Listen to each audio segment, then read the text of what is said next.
we're sort of changing the dynamic of the land, of the farm. For a long time there was this, this is for food and this is for conservation. But I think that trying to synthesize those two things really benefits the food production and also just benefits us as a society.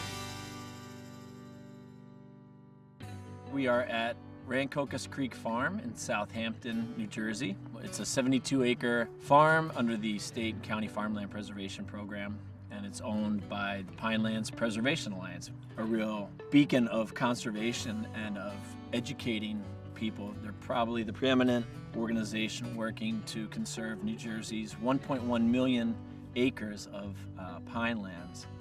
They do so much great work and have for over 30 years. So I was really attracted, to that aspect of being involved with that nonprofit organization. And they offered me the job to come here and start this project. This farm had some stormwater issues, some erosion issues, which result in the flooding of Vincenttown, which is right here, as well as the Rancocas Creek. So the approach that we wanted to take was to practice something called regenerative farming. You could call it permaculture, some people call it biomimicry. There's lots of different ways to define it, and it's not just one, this is how you do regenerative farming. It's more of, I think, using principles. The top being to try to conserve and restore soil health and soil biology, to plant a diversity of crops, to involve people. It's really, in my mind, a blending of sort of conservation areas and natural areas with food production areas. So we do community-supported agriculture. It's a 21-week distribution season, so it's a lot of fresh produce. Tomatoes, lettuce, eggplant, sweet potatoes, all the veggies that you could think of for this part of the world. Also, a lot of Asian greens, radicchio and okra and escarole and things like that. So we try to grow things that we know that people know and like, as well as new things that maybe they've not tried or appreciated before. Vegetable farming creates sort of soils that are much higher in bacterial activity and less so in fungal activity. So part of the farm is to try to restore those very valuable fungal communities in the soil. We make and spread a lot of compost. Pizza boxes we've been using as a way to suppress weeds, reduce landfill waste, and add organic matter back to the soil. So we've used thousands and thousands of pizza boxes in our production over the years. If you don't have a love for the work, it's going to be difficult. You really have to, because again, it'll challenge you, it'll frustrate you, you'll second guess yourself, but if you have that love and appreciation for what you're doing, that really helps to get you through.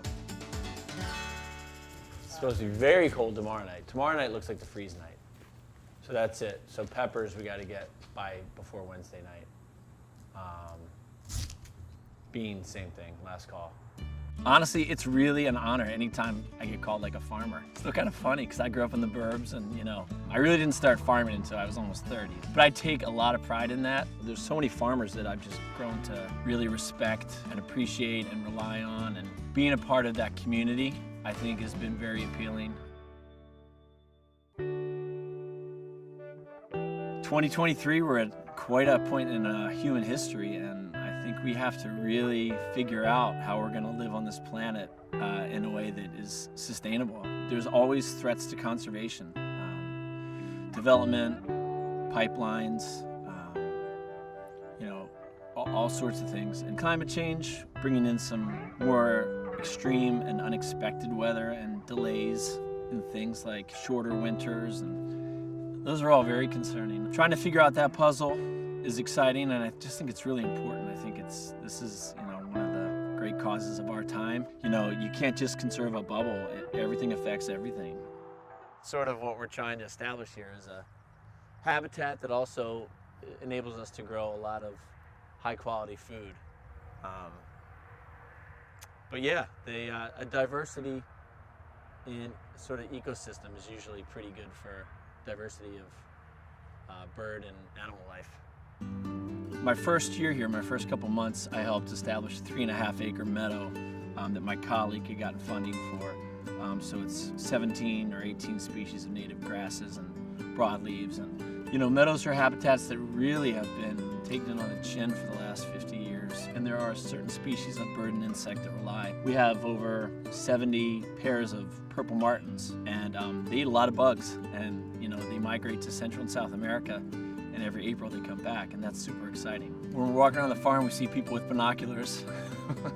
Someone will come out here in the morning, see a really cool bird, post about it on eBird, and then that day you'll see 10 or 12 other birders out here. Part of the excitement for me is that I love being in that habitat, and I love being able to house different species.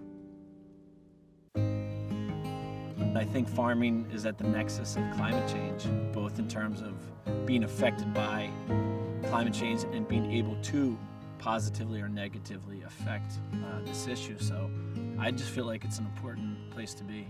The farm, we have drone footage from 2019 to today, and it looks like a completely different place. And that isn't really to say that our way is the way to do it and there's no other way to farm. I'd be lying if I said we hadn't already made mistakes and certain things that we should have done differently, different ways that we could improve some of the things we're trying to do. We just want to show that a farm can hopefully bring back this more of a conservation ethic and model and be economically sustainable.